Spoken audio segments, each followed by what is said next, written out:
Today's November 2nd. The World Series is over. The offseason is officially underway, but we have to talk about this, guys. Baseball! You're listening to the Bridge to Buctober podcast. Let's go.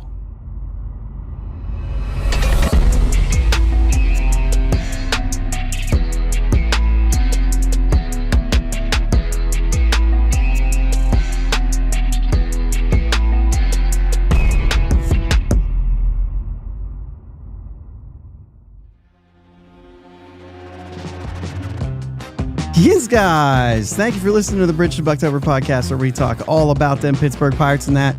My name is Josh, and I'm joined as always by my brother Jake. What's up, Jake?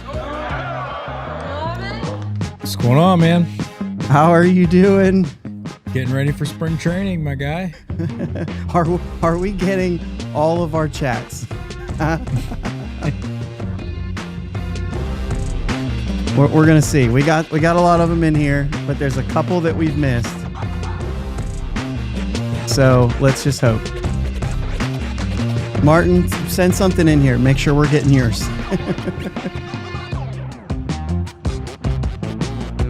Oh no.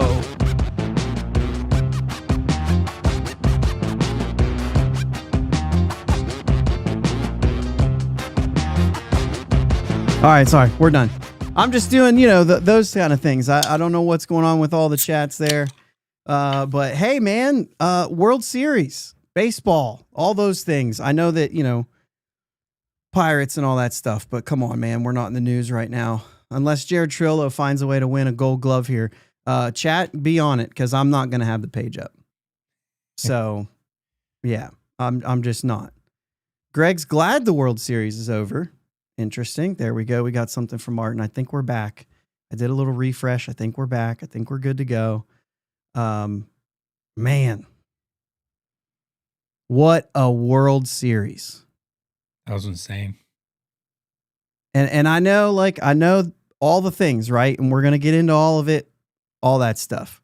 But it was phenomenal. And we have to talk about it, dude. We have to talk about it. And hey, and there's a lot of stuff going around IKF. And we'll get into that, of course. All right, so first off, Key Brian Hayes, Gold Glove. We got to do it. We got to do it. Again. And many more to come. Yeah. He's the best. He'll do it somewhere else. So in the scheme of that thing, Miles says, I don't have this one. It didn't come through the thing, but he did say, I'm bummed out. Let's help him out here. I'm bummed out. Hate the end of baseball season. Yeah. Seasonal affective disorder in full swing. Dude, I feel your pain. There's like that bittersweet of what an unbelievable thing that was last night. And then, oh man, now there's no more baseball. Yeah. And it's like, you're okay. You got the NFL today. You're going to get by. And then it's going to sink Monday in for you guys. It's going to sink in. I don't know. Let me know. Let me know how you how you are with that. Are you going to be bummed that baseball's over? Are you ready for a break? Do you obviously the Pirates are the Pirates, and some of us were some of our fan base was a little tired of watching it in the first place and turned it off pretty early this season. Even baseball fans maybe were a little cringed at the World Series and whatnot, and that's fine. It's never going to be my take, man. I absolutely love it. Yeah. I get to that weird spot where I'm like excited for the season to be over because we struggled. And I get to look forward to what are we going to change? What's going to be different? And then you usually get some surprising news and it's like, we missed that one. But still every year I'm excited. What could we do this year? Mm-hmm. I love the pitching coach. The pitching coach signing was fantastic. I'm excited to see that play out.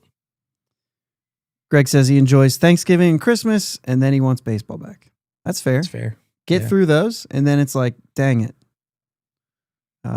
Buckeye Mike says you're going to Saints games. No, I did go to a Pelicans game the other day. There you go. Pelican and Celtics. Pelicans basketball team? Yeah. Okay. Yeah. That's one I haven't heard of. Yeah, the New Orleans That's Pelicans. showing my how much I pay attention to the NBA.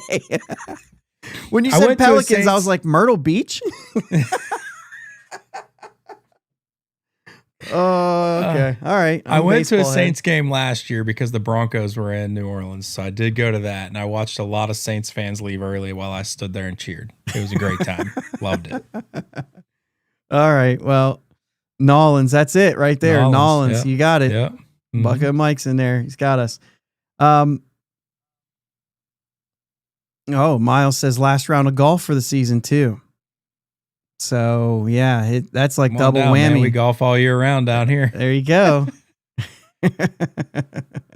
Listen, I've been to 2 games over there now, back-to-back years. My buddy's a big Celtics fan, so we go watch the Celtics game each year. Zion has not played either game. Oh. And he was ruled out. He was ruled out an hour before the game this time. And my buddy was like, man, I thought I was going to get to watch Zion play for a change. Well, there's a lot to break down, Jake. Let's get into it, man. So I do. I'm you sorry. have no idea. You have no clue who Zion even is. Man, I barely do, to be fair. You couldn't possibly be any dumber. Man, you are one pathetic loser. Anyway, yeah. Let's talk about it, dude. World Series. Well, yeah, let's go. Let's go straight into it, man. We have to. Absolutely.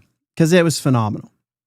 Dodgers win back-to-back World Series. First time that's been done since 2000 when the Yankees won 3 in a row. That's impressive. I know that it's like, yeah, it's impressive. Yeah, who's surprised by it, right? And that's fair. You know, that's fair. There's a lot of Dodgers stuff. There's no way we're not going to talk about it, though. I mean, I understand this is, Pirates centric, but this is a baseball pod. We've always been real about that, and so that's not going to be any different here today. So, yeah. How do we put all this stuff in order, Jake? I got a list of stuff. Bo Bichette, George Springer, both playing hurt, like real pain. I've had a PCL injury. I know what that feels like. Remember I legged out that double and you and Katie were just yelling at me? And I was like, I can get to second. Vladimir Guerrero becoming the superstar he's touted to be. Offense, defense, leadership, clutch. Like it's all there. Mm-hmm. Miggy Rojas goes a month without a hit, hits the biggest home run of his life. Ernie Clement, a guy that I'm not aware of, essentially. You know what I mean? Mm-hmm. Setting a postseason record. Shohei got on base 9 times in a game. Trey Savage, who? Yeah. Will Klein, who? Yeah. 18 innings, bunting decisions, game 6 and 7, probably 2 of the most incredible 9th innings I've seen. And we'll talk about it all, right? 2 inches. Game could have been over. Unbelievable. Where do you start? So let's go. Well, I'll tell you what. Let's start with the Dodgers. In general, right? Because I know that there's a lot of you, how you feel about this, right? Greg even said, I just don't like watching larger markets all the time. And so like, that's a thing, right? And so I know how we're doing out here. But honestly, like, that's fine too. I'm not going to say anything against it, right? Like, that's kind of my thing. And we'll get into it all of it, if there's time tonight. But right now, like, listen, folks out there who hate the Dodgers because of the money being spent over there, they did what the Yankees did back in the day, albeit this is a whole new level. Many of you on the other side of things, Pirates need to spend more money. They don't spend enough money. We got size on both sides. It's fine. There's issues both ways. That's right. fair. All of this has grounds to stand on. I'm not going at anybody who's on either side of that fence, but there's room for a rational discussion about it, which is what we try to do on this show, right? I'm going to say it this way. Once the ump says play ball, it's anyone's game. It's always been. It always will be. In a single game, in a short series, the longer series sometimes. Now, this was 2 big teams so that we're not playing underdog here. These are still top 5 teams. We're not doing that right now. But I mean, the Pirates swept the Dodgers this year in a short series. You know what I'm saying? Like, yeah, any of that can happen. Bias aside, whatever it might be, this World Series had it all. Right? And I just named a ton of things that we could talk about. We have to find some way to organize it all, but unbelievable, man. It's just unbelievable. Miles talking about the bow in the lineup, 3-run dinger, Yamamoto. We're gonna talk about it. I think probably I don't know. Let's start with Ohtani, right? You've got all the stars in there, and Ohtani gets on base 9 times in a game, 2 doubles, 2 home runs, unbelievable. 18 innings. Freddie Freeman hits a walk-off home run, absolute star. Short list Hall of Famer Clayton Kershaw throws an inning in that game, or part of an inning in that game. Freddie's first player to have 2 walk-off home runs in a World Series. In the World Series, not the same World Series. That's what I mean. Yeah. Yep. Yeah, and then like I said, Vladimir Guerrero, who came to life, signed the big deal, but like now bona fide superstar. We haven't seen him on that stage, and an absolute superstar. Guys like Mookie Betts, George Springer, who've had moments in the past, had moments in this series as well. So like, yes, the stars, obviously the starting pitchers that were a part of this, all those stars that you expect, yes, they were a part of this, but they weren't all of it. Right. Already seeing Bucko Mike throwing Trey Savage out there, right? And we're gonna get into that. So I say, like, it wasn't just those guys. Ernie Clement, Miguel Rojas, right? Andy Pages somehow found a way to contribute in this thing when he looked so bad. Will Smith, who's a homegrown player for the Dodgers, right? Not a big star that came in. Max Muncy, dumpster dive waiver claim. The thing that we complain about all the time. That's exactly, that guy's got more postseason home runs than Babe Ruth now. You know what I mean? It's crazy. Or World Series or whatever it is. 22-year-old Trey Savage, 3 starts in the like he was their number 1 prospect. This was like Bubba Chandler coming up and doing something like that. Yeah. He only had 3 starts. He had more starts in the postseason. First player to ever do that. Andres Jimenez, who's making money, which I think it's like $10 million right now, but eventually he's got 4 years of $20 million contract, and the guy can't hit, that he signed when he was in Cleveland. He was a salary dump guy and made impact. And then, Ohtani gives up 3 runs in Game 7 and 2 1/3. So like, it was a lot of them, right? Yeah. There was a lot of guys from everywhere. All right, so I'm looking through here. Let's start with World Series MVP Yoshinobu Yamamoto. That's a dude. He's a dog. Like, was this complete game? Was that in Game 2? Complete or was game. That in the complete ALCS? game or 2. NLCS? No, Yeah. that was Game 2 of the World Series. Throws 105 pitches. 2 days later, after the travel day, he's in LA in an 18-inning game, and he said, "I'm going in." And this is a guy who's like, he's been known for saying he needs more rest. Yeah. And he's like, "I'm going in." Right? And he almost did. He almost had to. Yeah. And so that was already incredible. But then he gets the ball in Game 6, again on the road. He goes 6 strong, 96 pitches, again just 1 run. They end up winning. And then the very next day, after throwing 96 pitches, he throws 2 2/3 innings over 30 pitches.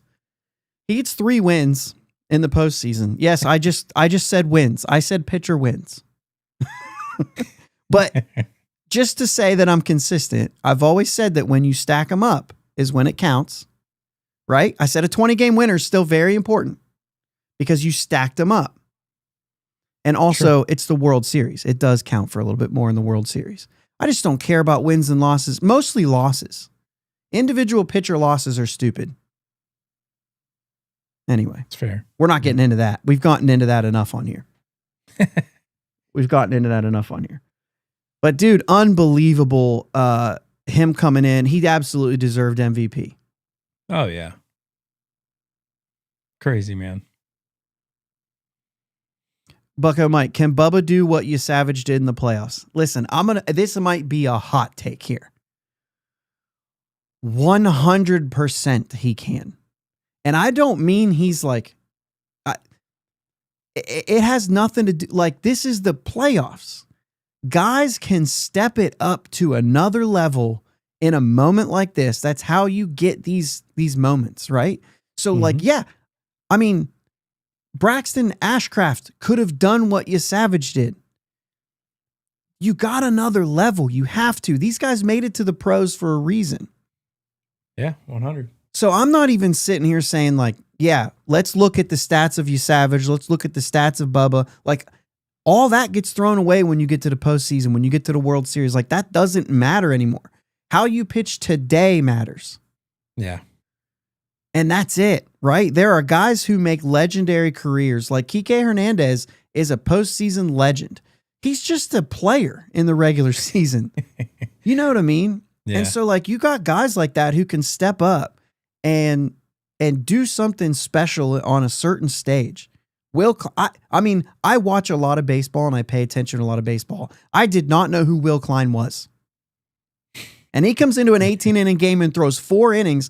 He's never thrown more than like 30 pitches in a game. He throws 70 pitches in an 18-inning World Series game. So yeah, that's why I think that Bubba can do it, because I think that anybody on your roster can do that. Because all you have to do is like be in that moment.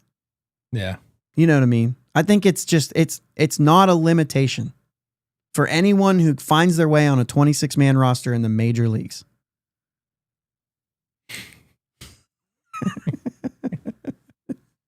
Uncle Jake hit 950 in the softball World Series. He showed greatness. Actually, if you hit 950 in the softball, yeah, I'm here for it.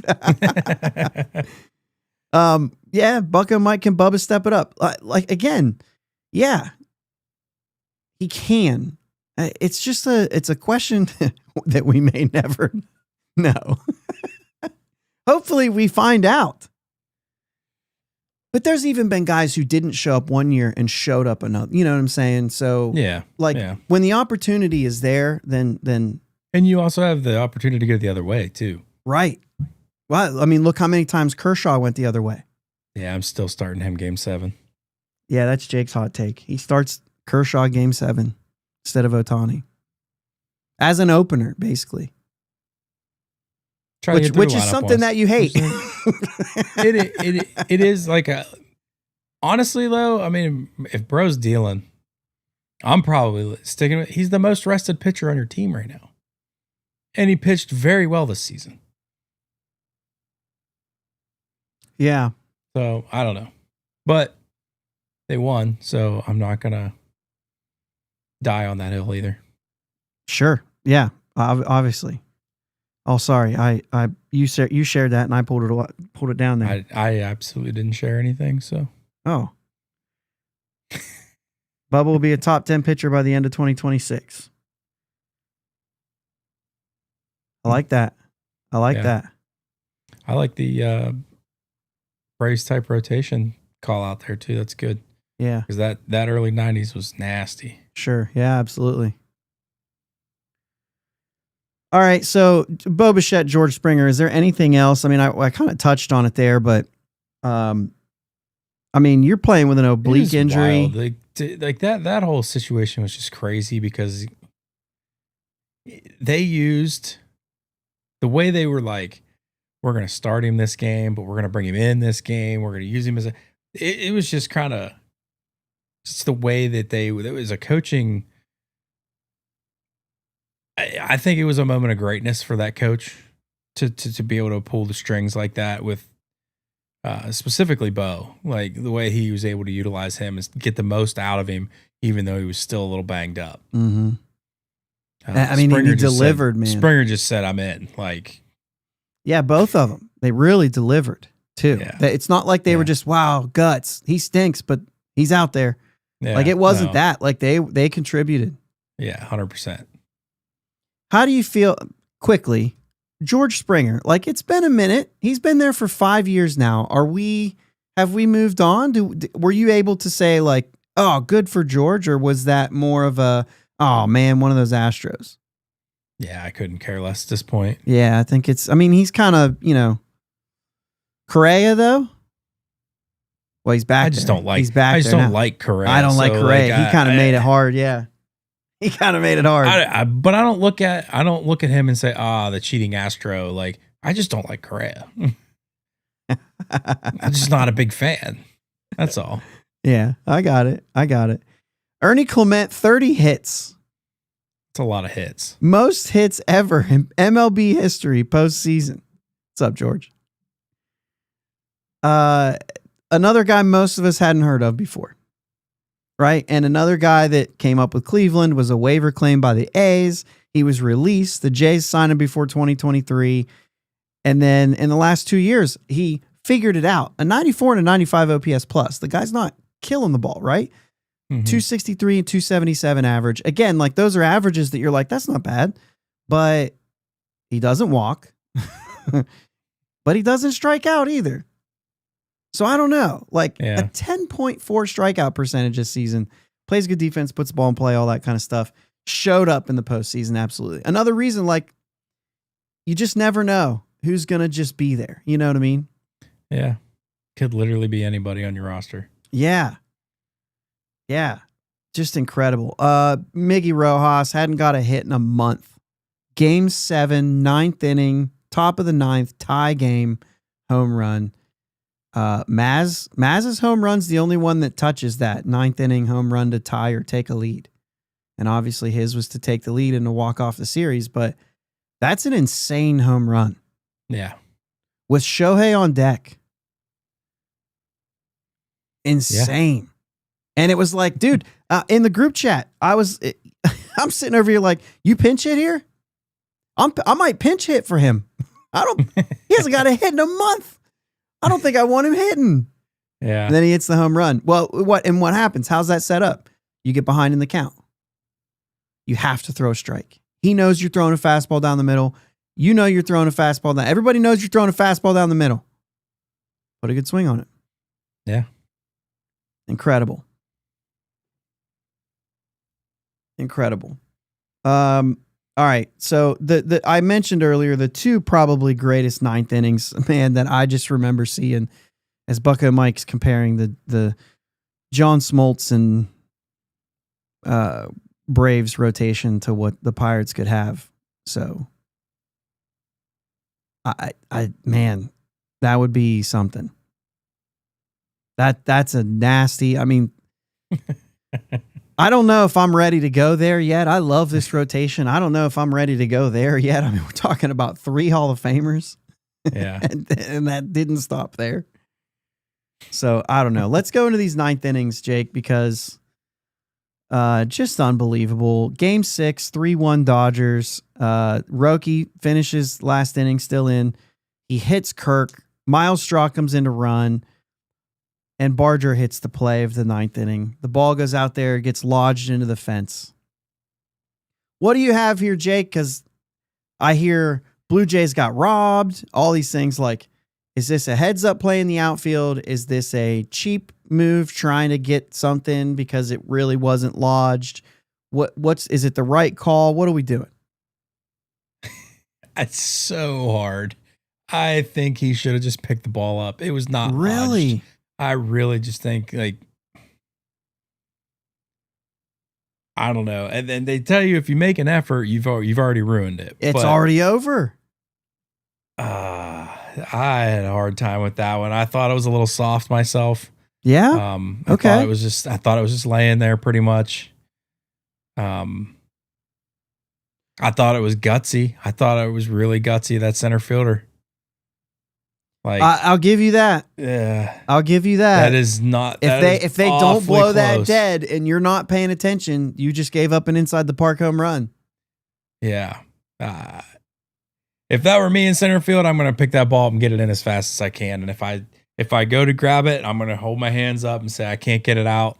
But if you get it, I mean, if he would have reached down, he could have grabbed it and picked it out of there with no problems. Yeah. Yes, they probably give up a run. Yeah, it's 3-2 for sure. It's 3-2. That's Miles Straw on first base. He's 100% scoring. It's fine. It is what it is. But if they don't call that dead, man, that's an inside the park home run. I thought it was. Well, it's not though. If he just goes back and picks it up and throws it in, it's absolutely not an inside the park home run. Right. And I think he picks it up on the first try. Like, I don't think it was stuck at all. So the thing is that doesn't matter, because if the ball hits the wall and bounces to him, it's only a double. Still scores a run, but we're not even talking about a triple. The fact that it lodged in there means you're going back and picking the ball up and throwing it in. He has a triple now. Because you got to go another 12 feet for that ball and throw it from 12 feet further away. Like, you give him a triple. OG puts in the chat here, the ground rules for the park say that's a dead ball. Dude, I'm saying heads up player from the outfielder. Heads up play, because he has to do that. And like, and this doesn't happen in the majors all that often, right?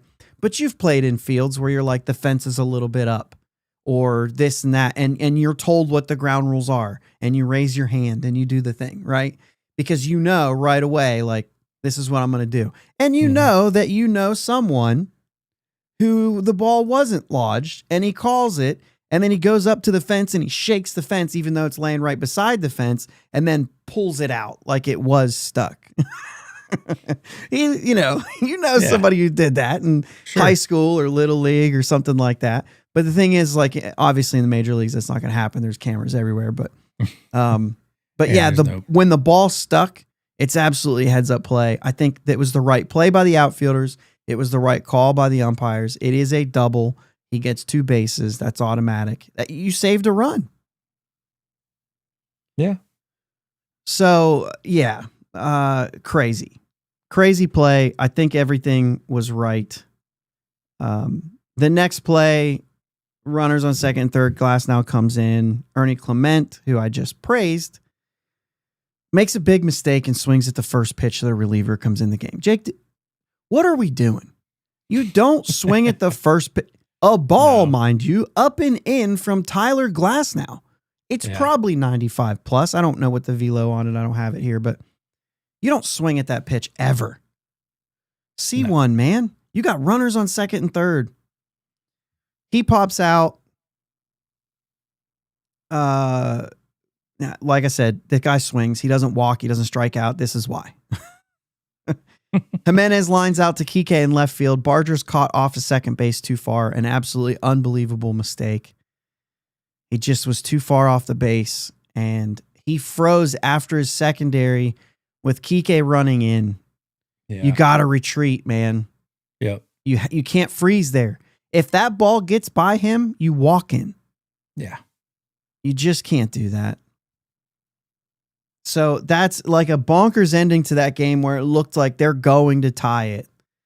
And then just I would say a couple mistakes. First pitch swinging and a base running blunder that just made that, like, it's one of those moments where you actually put your hands on your face or your mouth like, no, he didn't.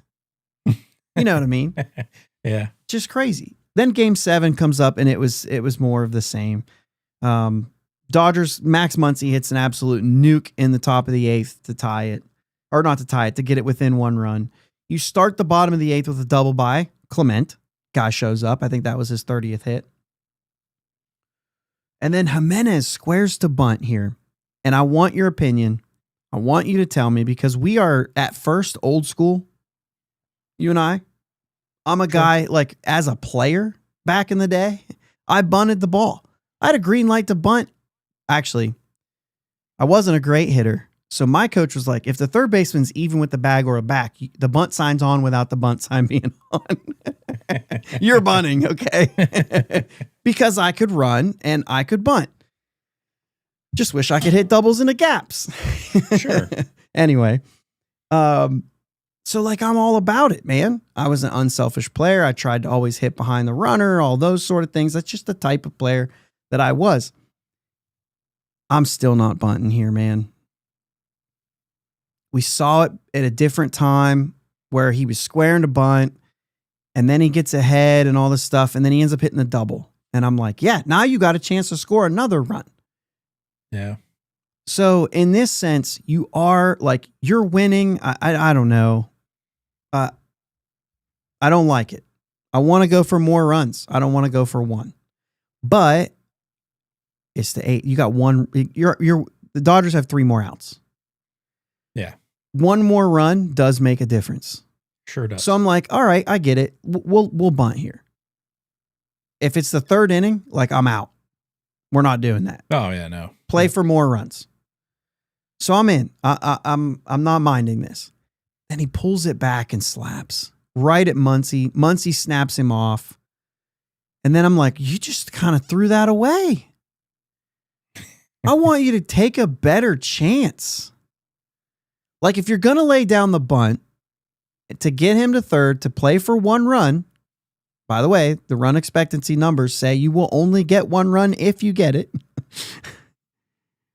by doing that. But if that's what you're doing, then by all means, like, either commit to it or just don't even do that thing. And I know he hit the ball hard, but that's probably as good as you could ever hit it, and you're out. Yeah. So I don't know, man. I'm kind of out on that. Kike strikes out. And I always talk about how clutch Kike is. He really didn't step up in a whole lot of moments here in the World Series. But I still give him the chances because he's that kind of, you know what I mean? Because he's been that player. Yeah. He's had those moments. Right. Miles says he hated the bunt call. So he's on the same thing. Like, I don't know. Like, I'm torn in this specific moment because 1 run does make a difference. When you only have, like, it matters how many outs the other team has. You know what I'm saying? And I know that it doesn't matter. You can score as many runs as you want with 1 out remaining. But you know what I'm saying? Like, just chances. I'd feel better about getting that 1 insurance run where if it's the 3rd inning, like, I'm playing, you might hit a 2-run homer. Yeah. Wouldn't be the first time. You know what I mean? So anyway, Kike strikes out. Miggy Rojas comes up in the moment. I'm wondering if you should pinch hit. I said that earlier. I'm at the wrong spot, am I? I'm at the wrong spot here. Springer strikes out. Schneider strikes out. Then we go to Kike to start the 9th. So 2 more strikeouts after Jimenez doesn't get the bunt. Jimenez. Not Jimenez, right? Jimenez. Don't know. Kike strikes out. Miggy Rojas comes up, hits an unbelievable home run. Like I said, I was saying you got a pinch hit. And he proved me wrong. Kudos to Roberts for trusting his guy there, going with the gut. Just an unbelievable moment. Incredible moment. And immediately stepping up, man. Immediately got nervous as a Pirates fan. You know what I mean? Yep. It's my exact thoughts. Immediately got nervous, like, oh no. Because here's the thing. 2 powerhouses. The almighty Dodgers, right? The Pirates did that against the almighty Yankees. Mm-hmm. And so, like, now that series played out differently. The Blue Jays outscored the Dodgers in this series. In that series, helps when you have that big lopsided win. Sure, but that's the way it was in 1960 too. You know what I mean? Like, the Yankees outscored them by a ton. You know what I mean? And so yeah, it's just incredible. Shohei flies out. Will Smith called out on strike 3, which was not a strike. A full count pitch off the plate called strike 3. That'll get fixed next year too, but crazy. Bottom 9th, Vladdy leads off with a fly out to center. Off the end of the bat, but he just missed it. I thought that was it, man. And I thought, if it's going to be Vladdy, I really like Vladimir Guerrero Jr. right now. I just thought, like, he just did so much this postseason to really, like, one of those superstars who can hit the big home run, but also just gets hits too. He had like 28 hits. He's a hitter, man. He's a hitter. I love watching him good. play. So good. What's up, Jim? Ramza says the dead ball, Kurt's bat exploding. The millimeter difference when IKF slid into home base. That's Ramza saying these are the differences. And like I said, we talked about the dead ball. That's absolutely the right call by the center fielder and the umpire, in my opinion. Jake's a little wishy-washy on it. He would have just played it. He would have went out and grabbed it. But yeah, it's so where are we at here? Vladdy the fly out, Bichette singles, and here's where IKF comes in. So we're about to get here, right? And he has to come in. I know you want to keep Bichette if it goes longer, but like you need somebody to run. I knew that was coming, Jim. When he hit the home run, I thought, I actually went to your Twitter after the home run and was like, he's not tweeting about this? What's going on? Will Smith, Louisville player. Jim went to Louisville.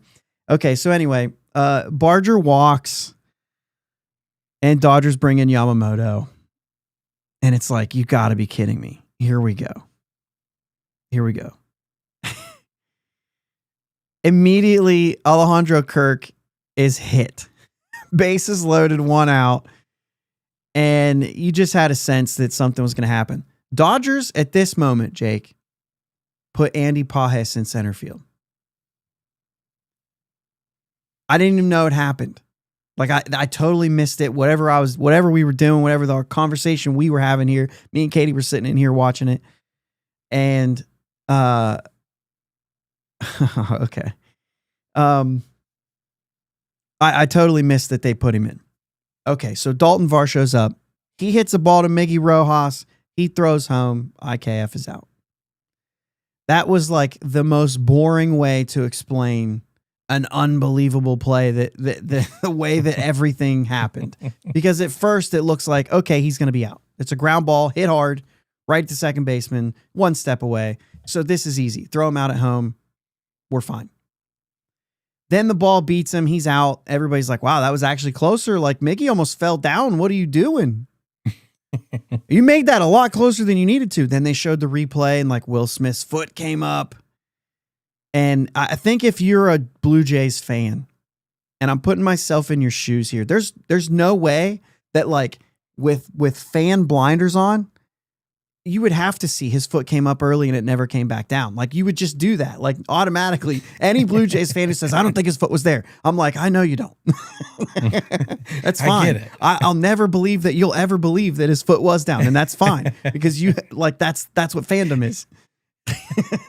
But 100%. Like, the thing is like, I think his foot was on the base when the ball got to the back of the pocket. And I think his foot was back down before IKF got in there. Yeah. We got to break this down, Jake. Everybody's talking about the lead by IKF. So first and foremost, the Blue Jays were doing that all season long. Yeah. There was a couple other examples of that in those same exact scenarios. Barger earlier in the game only had a 5-foot lead off third base. And we can talk about that. We can talk about the fact that that's maybe dumb. But it wasn't an IKF thing, right? It was this is what the Blue Jays do. They want to stay away from the back pick and they want to stay away from a double play at third base. And personally, I'm going as far as the third baseman is. That's it. You know what I mean? But they're not even that. They're further than that. I'm sorry. They're closer than that. And so the thing is, Jake, the play that happens, like Mookie in the same game had a almost 4-foot further lead, and Mookie's faster than IKF, and he was still thrown out of home on a ground ball to an infielder with the infield in. He should have just been out easily. But Miggy does the backhand and falls backwards. And trying to shift weight, like he was very slow throwing home in that kind of a scenario. Yeah. If IKF doesn't slide, if he just runs through or even goes in head first, the game's over. The mistake didn't happen with the leadoff, in my opinion, because he should have been out if he just fields it cleanly. If he has a bigger leadoff and the ball's fielded cleanly, he's out. Mm-hmm. The fact that he didn't field it cleanly made it feel a lot closer. And then I go to just run through. Why are you sliding? You got two things. It slows you down. Mm-hmm. And second, when it goes feet first, head first, when you slide in with feet first, your foot has a tendency to bounce. How many times have we seen it? Like, oh, his foot was in the air. He was over top of home plate, but he didn't touch it till it came back down. Right? I mean, yeah, it's just there. So IKF, man, just run through and the World Series is over. And you know what? Then you know what happens, Jake? It goes on Miggy Rojas. It's not like, wow, what a heads up play for running through the base. It goes on Miggy Rojas. Like, he almost fell down on that play. Yeah. Had he fielded it cleanly, we'd still be playing. Like, that would be the narrative. Yeah. And the way that the slide feet first, it almost looks like you're not giving it like this is game 7 of the World Series, laying it all on the line. Oh man, that's a good point. It just looks like, don't want to get hurt. I don't think that IKF was like nonchalanting this play. Right. I don't at all. But it gives that look, right? You just like, have to, you have to know that. Like dead sprint all out, do whatever I can to get into home. No, you went in and just slid. like it was just a normal day, not frantic, get there, do anything you can to get that run it. Like, I don't know. Yeah. And it wasn't a great look for IKF. And I don't mean to say anything negative against IKF necessarily, the person. Yeah. But it wasn't a good look. Yeah. So you don't. Man. No. We're not going there. Right. We're not going there. No. So I think it's also fair to say, and I'm glad you brought that up that way, but like when it comes to Miggy Rojas and really any play, dude, game 7, 7th inning or later, every play is extremely difficult. One that you've made 1,000 times out of 1,000 is the hardest play you've ever made. Yeah. Because of that moment. And that's why these guys that come through in these moments are great. That's why it matters more than if you do that on May 23rd. You know what I'm saying? Like if you do that on May 23rd, it's like, yay. Good job. You made a play. It's like, okay, it's just the next hitter. Like you don't even think about it. Right. But in every one of these moments, I mean, even Mookie said when that ball was hit to him at the end, he's like, before the play, he was sitting there like, just what'd he say? Just be smooth or just be great or whatever it was he was saying. But like he was trying to give himself a pep talk because he was so nervous. And I'm like, this is, you know what I'm saying? Like, this is nuts. You imagine what like Will Klein felt like and what Trey Savage felt like. You know what I'm saying? These guys coming into these situations and like, man, I just can't imagine that magnitude. A routine ground ball hit to you is a tough play. Mm-hmm. And that's just nuts. What's up, Murray? Murray's a Dodgers fans, guys. Be nice. Totally silent during that game in the group chat. But yeah, man, I like. So okay, so here, why would you have IKF pinch running? Schneider should have known he's a real. Well, he is like. He's the best option they had. He's going to go right into second base. Bo Bichette has a PCL injury. He couldn't take 2 bases on a base hit.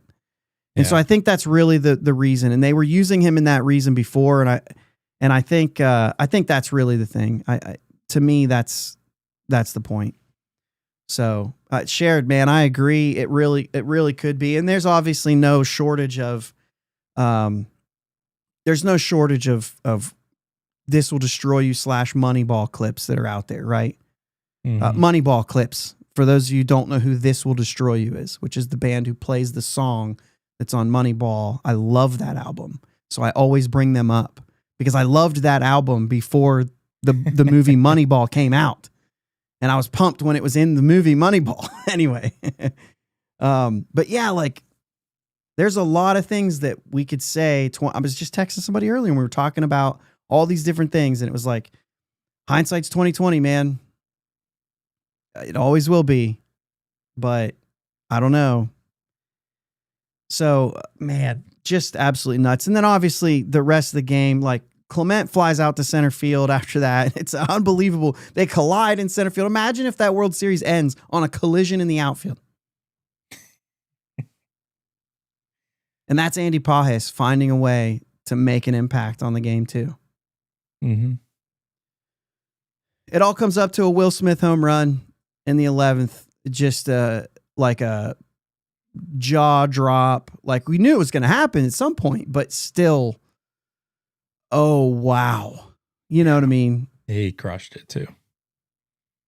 Just incredible. Did you see the video of Bieber and Will Smith facing each other in college at like the super regionals or something?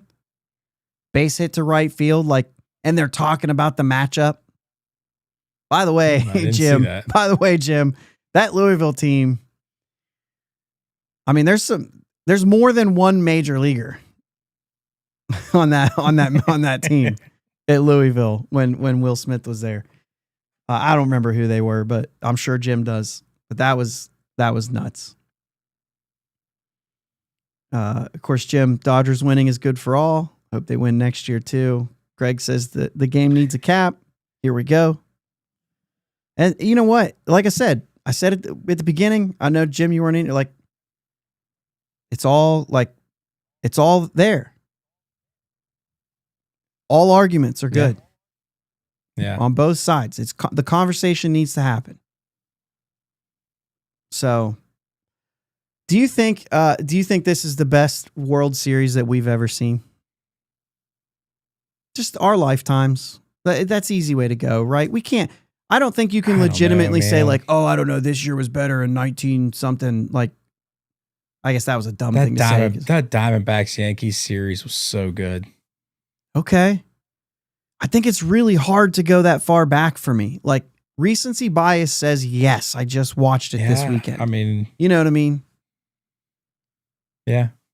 You got an 18-inning game in the middle of that thing, and then those 2 ninth innings to end Game 6 and Game 7. Like I said, names aside, money aside, incredible.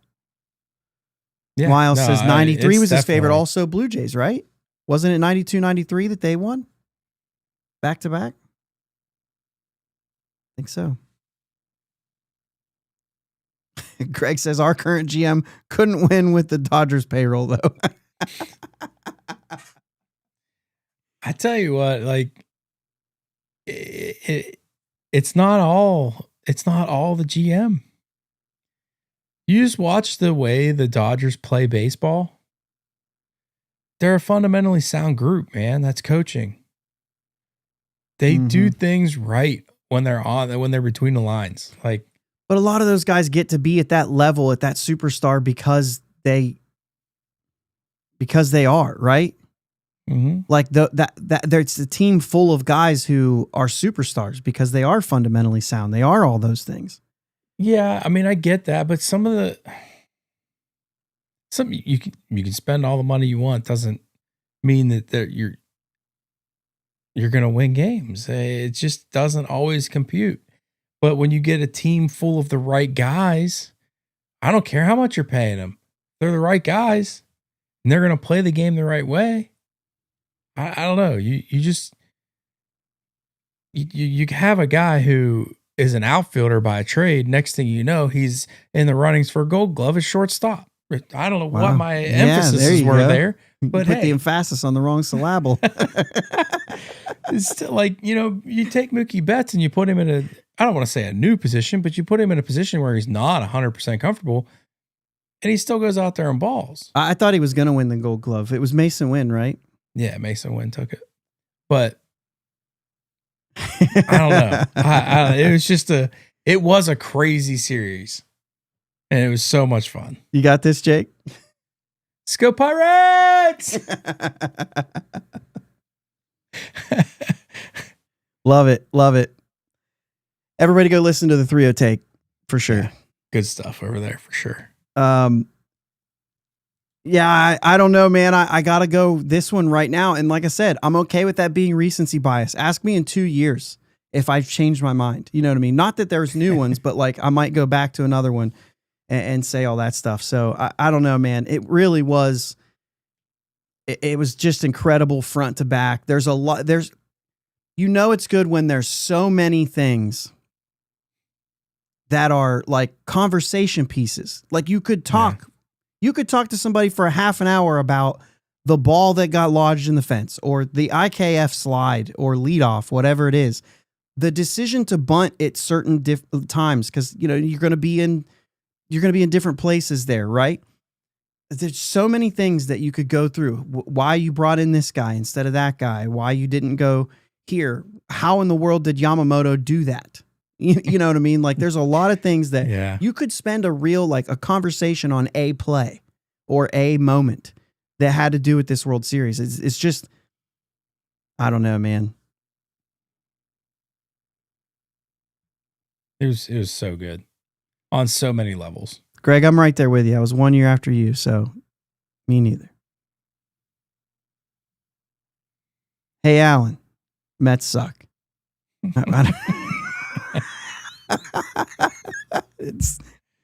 There you go. Miles Varsho, a catcher. Moving to center field. Unbelievable. Yeah. I mean, listen, you're right. It was a great series for a lot of reasons, but there were also guys like Clement, like Rojas, like Will Klein that I keep bringing up. And I bring him up a lot because I didn't know of him. You know what I mean? Yeah. So, it's just a lot of stuff. I mean, we have Spencer Horwitz on our team because the Guardians wanted to get rid of Andres Jimenez. That's how all that thing started. Yeah. So, I don't know. Here we go. Do you guys think Bichette will sign with the Dodgers? The Dodgers came close to trading for him last year. I don't put anything past the Dodgers, is what I'll say. I don't know. I mean, maybe. I'm with. I don't put anything past them, but that's a guy who I think there's some other teams that have money that need a shortstop more than the Dodgers. Well, and I think that's a guy who would be motivated to stick around. Yeah. Sometimes it's like, oh, the Blue Jays are going to miss out on this player. Like, him and Vladdy are tight. Yeah. And you were right there. I don't know, man. There's a little bit of identity caught up there. I don't know if they'll do it. I don't know if they'll, pony up. But there's a lot of guys in on this. No, OG, you're 100% right. And I mentioned that earlier. Like, Jimenez is due to make $20 million for like 4 years of his deal. I think it's 10 right now. It goes to 15 and then like 20 or 21 or something like that for like 3 years and an option year. It's like, it's a wild contract for a guy who doesn't hit. Yeah. And they had to get rid of him. Yeah. Hopefully someday the conversation happens and they don't have to get rid of him, but you know it. Miles says he doesn't see him going anywhere. So Verghese brings up a good point here. The Dodgers offense was horrible. Imagine if they hadn't ever they didn't. Mookie Betts was bad in this series. As a team, they were bad. Yeah. Well, Mookie stands out to me because Mookie even said it himself. He's like, I've been bad. Yeah. There you go. I can honestly say Friedman will trade for either Skubal or Skeens this offseason or even both. You don't have the prospect capital to get both those guys. No. You can't do it. I don't know who you're going to trade for him. Right. Like you'd probably have to get rid of Freddie Freeman in that deal or something. Like yeah. I don't know. I don't know how you would ever make that. I don't even know how any team could offer enough to the Pirates to get rid of Skeens at this point in his career.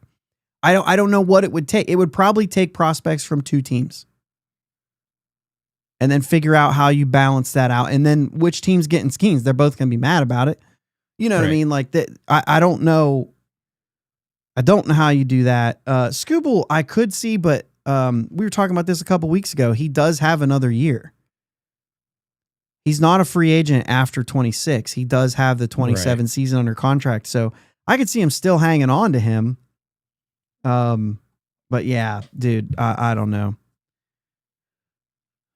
OG says Tucker to the Dodgers, Murakami to the Dodgers. Who else? Like, just keep lining them up.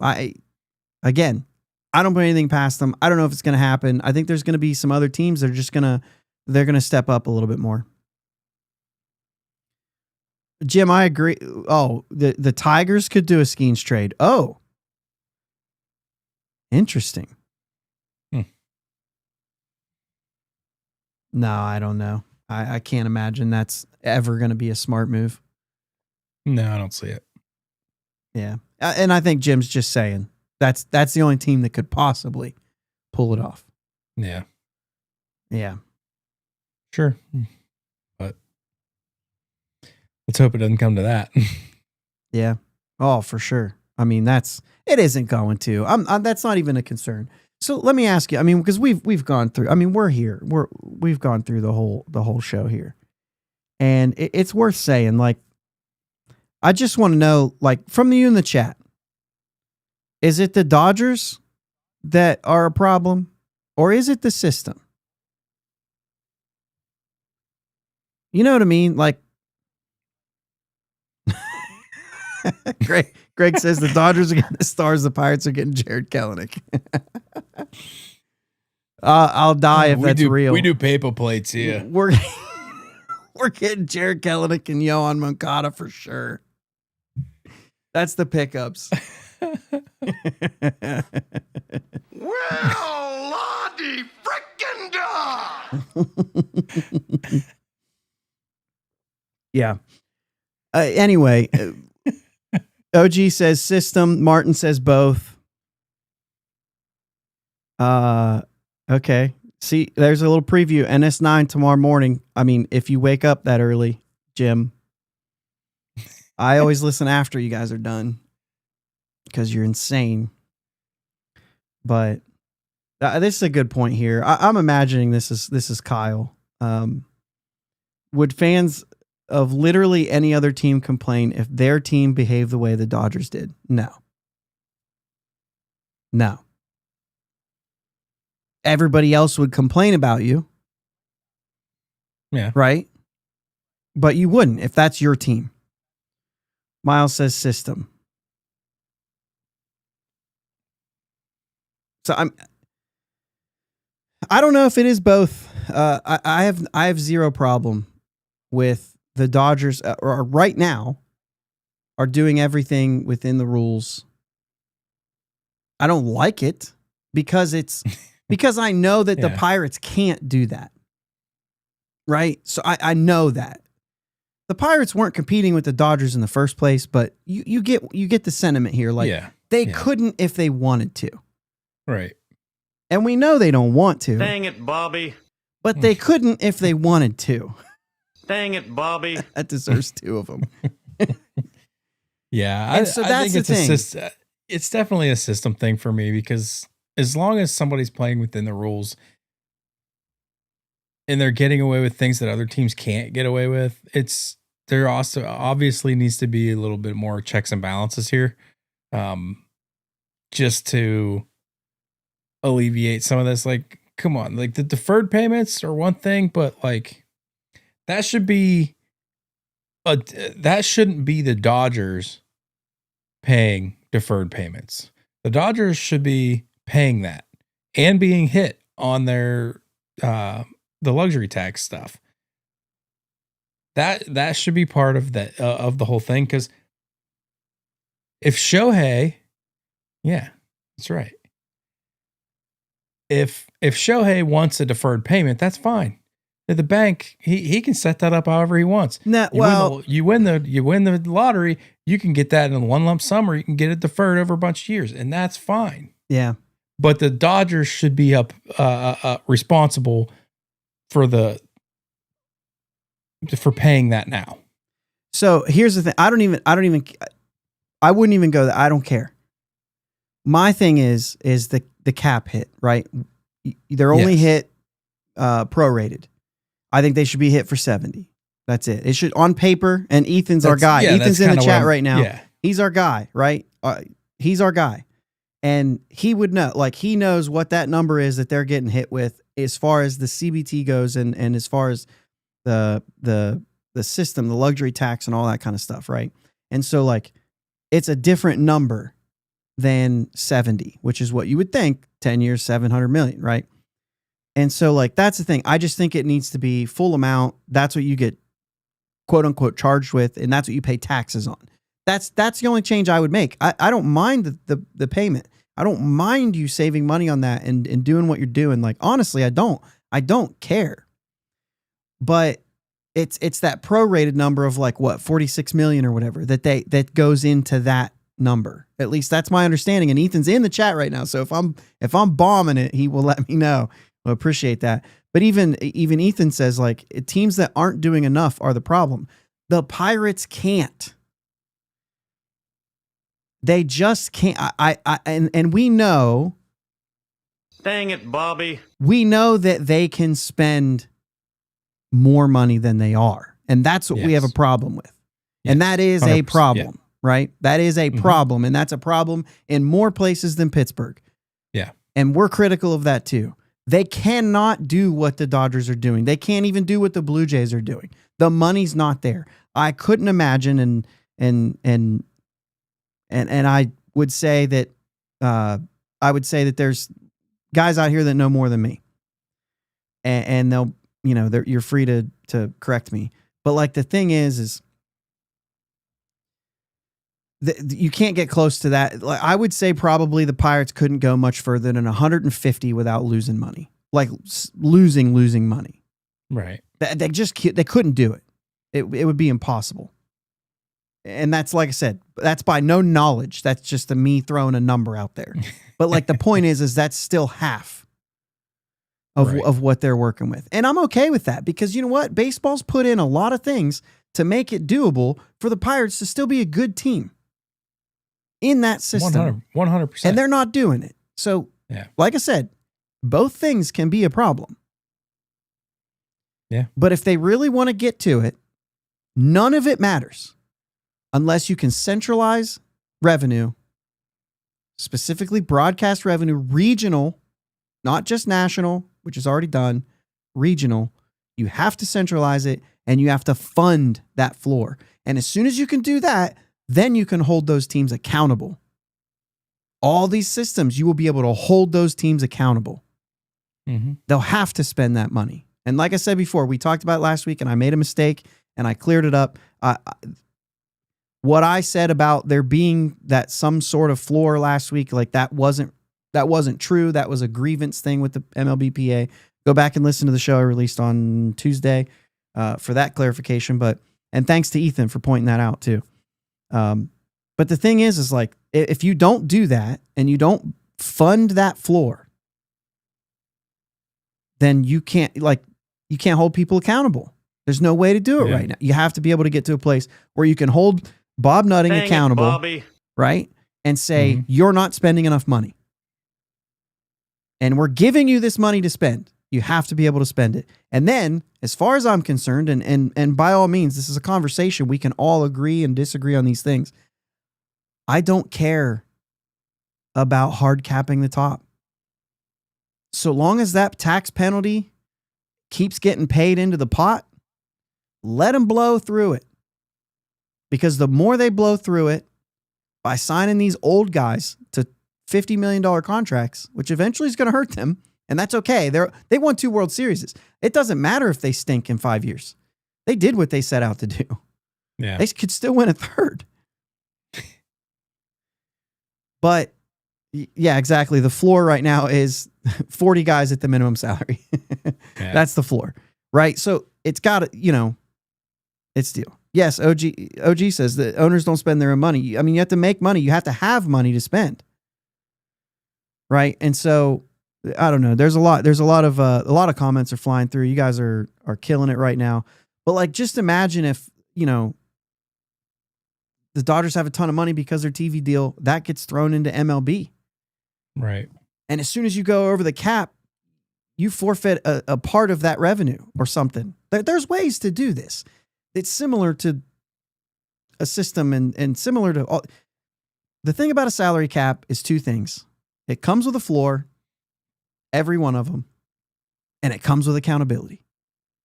And that, I think, is the thing that would change this game the most, is because now Bob Nutting has a certain amount of money that's being provided for him to pay, and he's going to have to spend it. Hands down. And I think that to me, again, this is a conversation.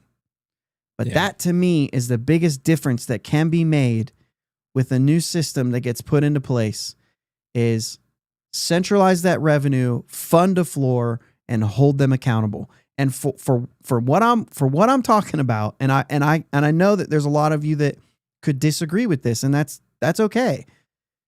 I don't care about that cap. I don't care about the top. I just don't. You're going to have money to compete in free agency. They're not going to get all those guys because you'll have the ability to help with that. And I just don't know how. I just don't. Ethan says players don't want it, owners do, which is all I really need to know. I think there's a lot of players that do.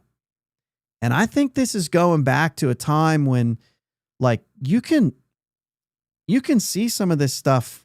You can see some of this stuff happening where there's been moments. I'm trying to think of the example there, but like, there are guys at the bottom end of this thing that are saying like, "Hey, man, like, no, we're interested in this. We want to know about this." And I think we'd be surprised that there's a lot of players that are making league minimum right now that are real interested in a pot getting spread out. There's probably more. I mean, there's definitely more players making league minimum than there are making 300 million. You know what I mean?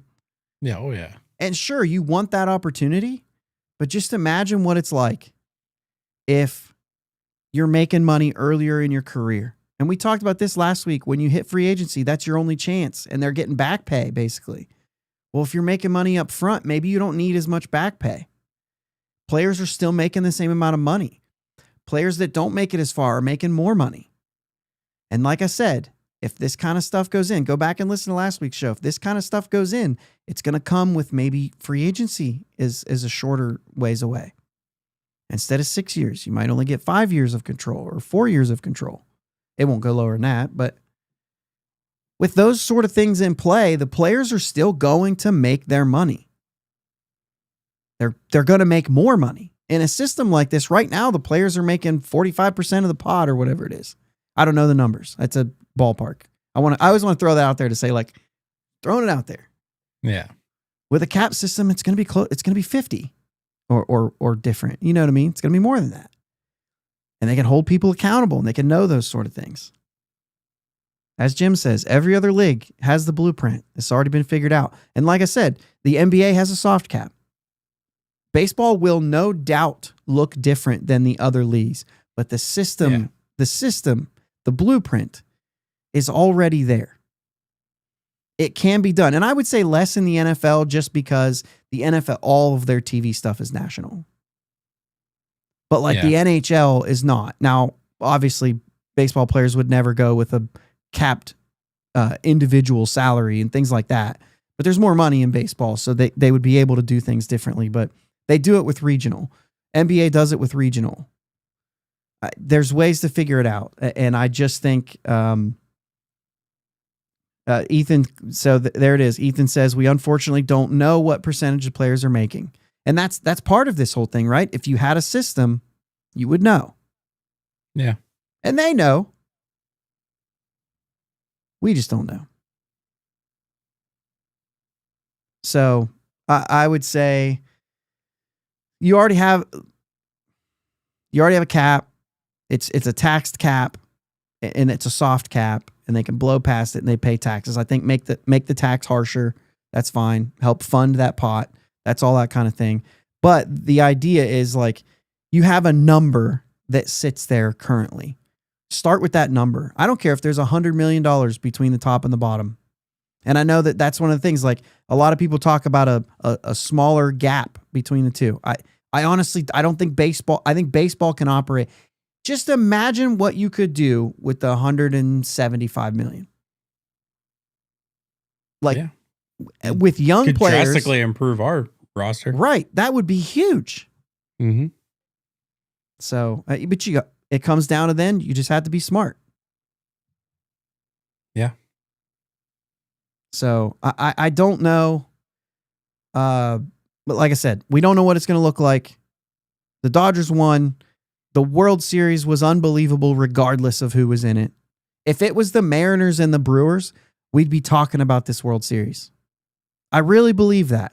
If all the events happened the way that they did, I think we'd be talking about it just as much. Do you agree with that? Yeah. I think Ohtani brings a lot to the table as far as like the attention that was on it, specifically international attention that was on it. But I think for the people who were watching these games, I think they would have loved these games regardless of who was playing in them. I mean, It has to be World Series. It can't be like, wow, that was a great series in June. Like that doesn't count. It has to be the World Series, right? Right. So that's why it's not like we can't just say like if this was the Pirates and the White Sox. Well, no.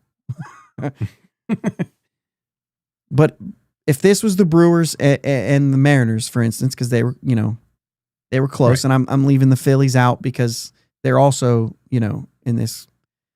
I just think that, man, I think this was an incredible World Series, and it would have been either way. But man, I love the chat is too fast for me to share stuff. You guys are going at it, but this is the thing. This is the kind of conversations that consistently come up and that are happening in probably half of MLB fan bases. Yeah.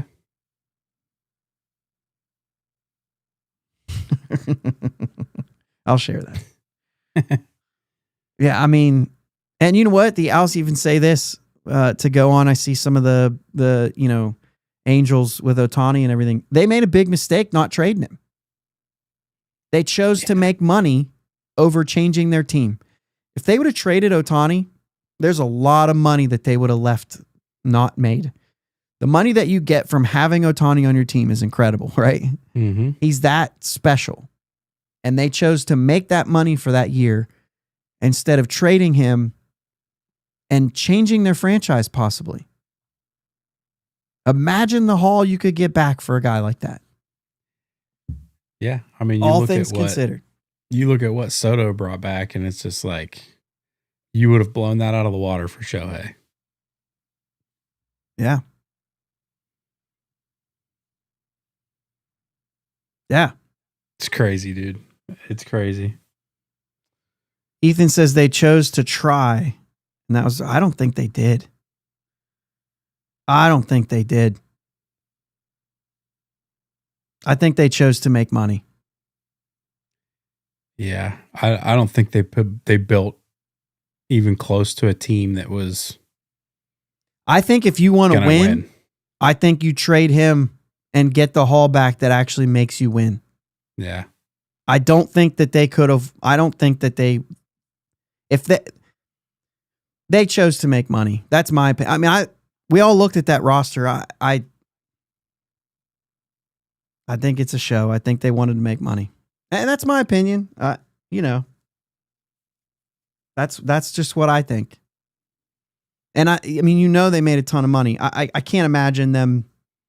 I can't imagine that being, I don't know. That's my opinion.